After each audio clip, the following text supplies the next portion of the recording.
আমার বিষয়টা আপনারা গুরুত্বের সাথে দেখে আমার ভাইকে ফিরে পেতে হবে। থানা কর্তৃপক্ষ পুনরায় আমাদেরকে মাদ্রাসায় পাঠান, সেখানে অভিযুক্ত নানা টালবানা শুরু করে এবং আমাদের আইনের আশ্রয় নেওয়ার কারণে উল্টো আমাদেরকে হুমকি ধামকি দেওয়া হয়। মাদ্রাসা আমাদের সঙ্গে এক প্রকার খারাপ আচরণ করে। সেপ্টেম্বর 1 তারিখ ওই নাম্বার থেকে অজ্ঞাত নাম্বার থেকে আমার ভাই সর্বশেষ ফোন দিয়ে আমাকে বলেন যে থানায় আমরা অভিযোগ করার কারণে এবং হুজুরদেরকে চাপ সৃষ্টি করার কারণে ওকে অনেক অত্যাচার করা হচ্ছে, ওর দাবি ছেড়ে দিয়ে ওকে মেরে ফেলা হবে। এরপর থেকে আমার ভাইয়ের সাথে আমি আর যোগাযোগ করতে পারিনি। সর্বশেষ 15 অক্টোবর 2024 তারিখ চট্টগ্রাম চিফ জুডিশিয়াল ম্যাজিস্ট্রেট আদালতে মামলা দায়ের করি, যার বাদী আমার বাবা মোহাম্মদ আমির হোসেন। মামলার নাম্বার শিয়ারানা 1131/24/2000। আদালত র্যাব 7-কে 30 দিনের নির্দেশ দেন ভিকটিমের অবস্থা শনাক্ত ও উদ্ধার করার জন্য।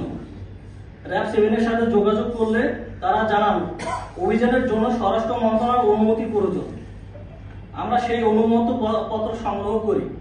28 নভেম্বর 2024 তারিখ স্বরাষ্ট্র মন্ত্রণালয়ের জননিরাপত্তা বিভাগ আইন শাখা 2 থেকে 5টি মামলার তদন্ত অনুমোদন দেওয়া হয় র্যাবের উপর, যার 5ম নাম্বার আমাদের মামলার দায়িত্ব ছিল। প্রথম দিকে র্যাব কিছু জানায়, পরবর্তীতে আমাদের হাটহাজারী থানায় যোগাযোগ করতে বলেন। এরপর আমরা আবার হাটহাজারী থানায় ফিরে যাই। থানা কর্তৃপক্ষ পুনরায় আমাদেরকে মাদ্রাসায় পাঠান, সেখানে অভিযুক্ত নানা টালবানা শুরু করে এবং আমাদের আইনের আশ্রয় নেওয়ার কারণে উল্টো আমাদেরকে হুমকি ধামকি দেওয়া হয়। মাদ্রাসা আমাদের সঙ্গে এক প্রকার খারাপ আচরণ করে। সেপ্টেম্বর 1 তারিখ ওই নাম্বার থেকে অজ্ঞাত নাম্বার থেকে আমার ভাই সর্বশেষ ফোন দিয়ে আমাকে বলেন যে থানায় আমরা অভিযোগ করার কারণে এবং হুজুরদেরকে চাপ সৃষ্টি করার কারণে ওকে অনেক অত্যাচার করা হচ্ছে, ওর দাবি ছেড়ে দিয়ে ওকে মেরে ফেলা হবে। এরপর থেকে আমার ভাইয়ের সাথে আমি আর যোগাযোগ করতে পারিনি।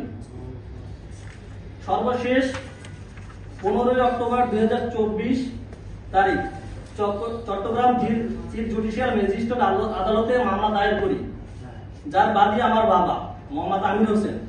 মামলার নাম্বার শিয়ারানা 1131/24/2000। আদালত র্যাব 7-কে 30 দিনের নির্দেশ দেন ভিকটিমের অবস্থা শনাক্ত ও উদ্ধার করার জন্য। র্যাব 7-এর সাথে যোগাযোগ করলে তারা জানান অভিযানের জন্য স্বরাষ্ট্র মন্ত্রণালয়ের অনুমতি প্রয়োজন। আমরা সেই অনুমতি পত্র সংগ্রহ করি। 28 নভেম্বর 2024 তারিখ স্বরাষ্ট্র মন্ত্রণালয়ের জননিরাপত্তা বিভাগ আইন শাখা 2 থেকে 5টি মামলার তদন্ত অনুমোদন দেওয়া হয় র্যাবের উপর, যার 5ম নাম্বার আমাদের মামলার দায়িত্ব ছিল। প্রথম দিকে র্যাব কিছু আমি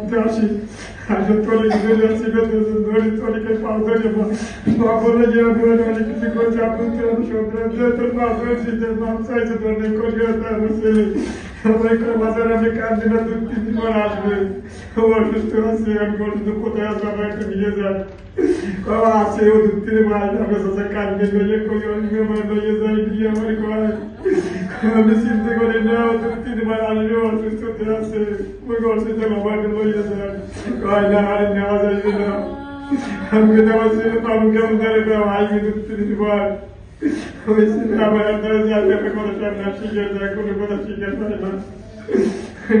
পর্যন্ত আমি অনেক টাকা বিশ্বাস করছি, পাও ধরছি, কোনোভাবে বিশ্বাস করতে পারি না, সব থেকে তো পরিমাণ কঠিন যায়।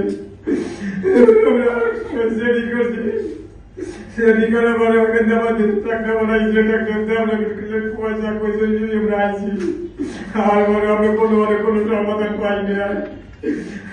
বহুত আমরা কান্নাকাটি করছি, হাত পা ধরছি, গেছি, কোনো আসে পাই না।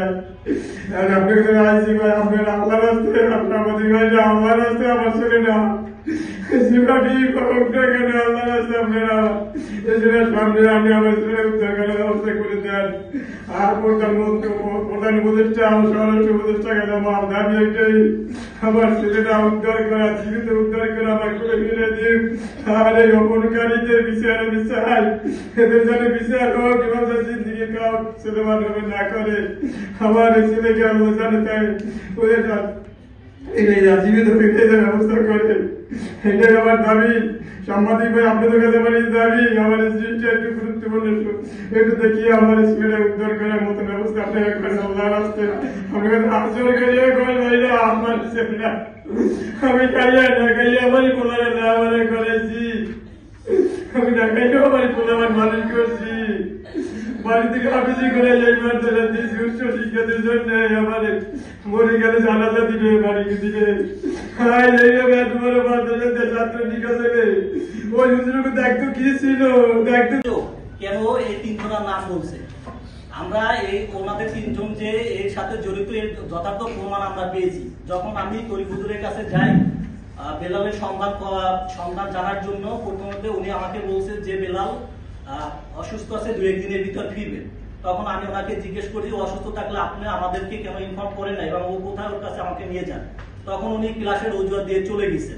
যাওয়ার পরে উনি যাওয়ার সময় কারি কাসেমের সাথে আমাদেরকে কথা বলার জন্য বলছে। কারি কাসেম ওই মাদ্রাসার শিক্ষক, ওনার সাথে যখন আমরা কথা বলছি উনি আমার ভাইয়ের জামা কাপড় আমাদেরকে ফেরত দিছে, আর ওর ব্যাগ দিছে, আর ওর যে মাদ্রাসায় আইডি কার্ড ছিল বর্তমানে ওটা রেখে দিছে, ওরা দিয়ে ওগুলো আমাদের ফেরত দিছে।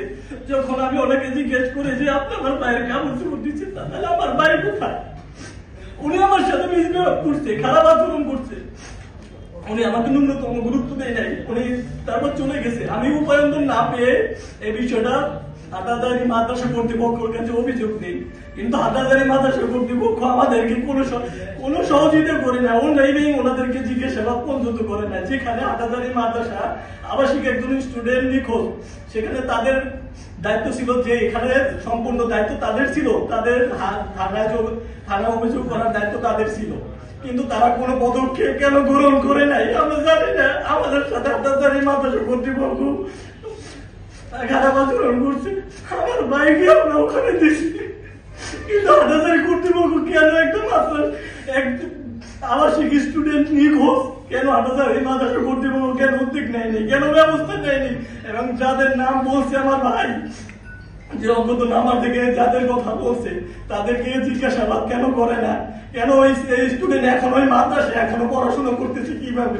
আসলে আমার বোধগম্য হয় না কেন আমরা এখন পর্যন্ত এই আমার মামলা করার প্রায় 8 মাস হয়ে গেছে, 1 বছর আমার ভাই গুম হয়েছে, কিন্তু এখন পর্যন্ত আমার ভাইয়ের আমরা কোনো সমাধান পাই নাই।